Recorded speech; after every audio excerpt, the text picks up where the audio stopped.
I actually want to challenge Angela on something she said. Oh yeah, Is go it ahead. cool?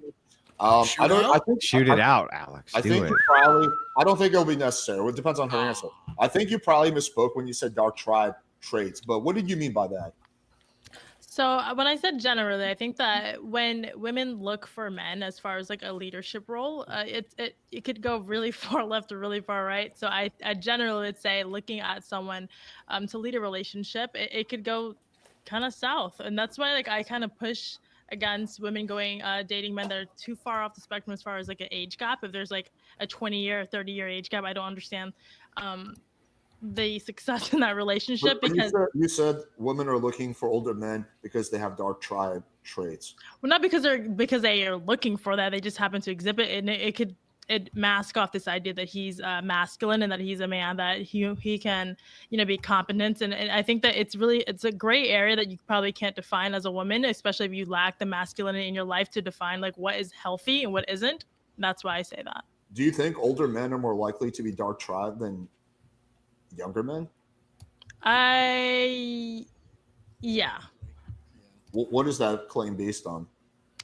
Okay, so I would say based on, no offense to anybody, but I think like the older you get, I'm just broadly saying this, it could be a combination of just bitter, maybe like a divorce. It could be what you think, because as a man, I think that if you're leading any type of relationship, if you've done trial and error, if you've failed, I'm not saying you can probably do it right the second time or the third time based on the stats of these types of relationships that we see failing.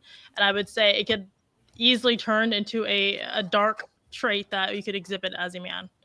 But I wouldn't say it's just older or younger. I would just say just dating as you get older as a man. So I wouldn't just differentiate saying it's just younger men or older men.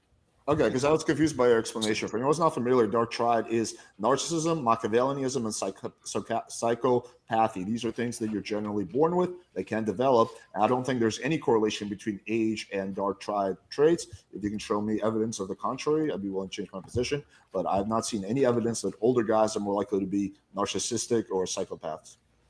Yeah, but I would also say, like, if you define it in that sense, I get it. But I think, like, for women, all of the men who exhibit, like, being narcissistic or any sort of psychopathic, you have this, like, the confidence is what we're essentially looking for. You see women that are attracted to, like, assholes, not the asshole that she likes, it's the confidence that he exhibits. And that's really what I mean when I say that. That's why I said I think you misspoke, because you're just talking about confidence and dominance and assertiveness. You're not talking about dark triad traits. Yeah, but no, they fall into that group because you don't realize what you're looking for as a woman. I think like you're looking for the confidence, and usually when you exhibit those narcissistic behaviors, I think that's what comes with it.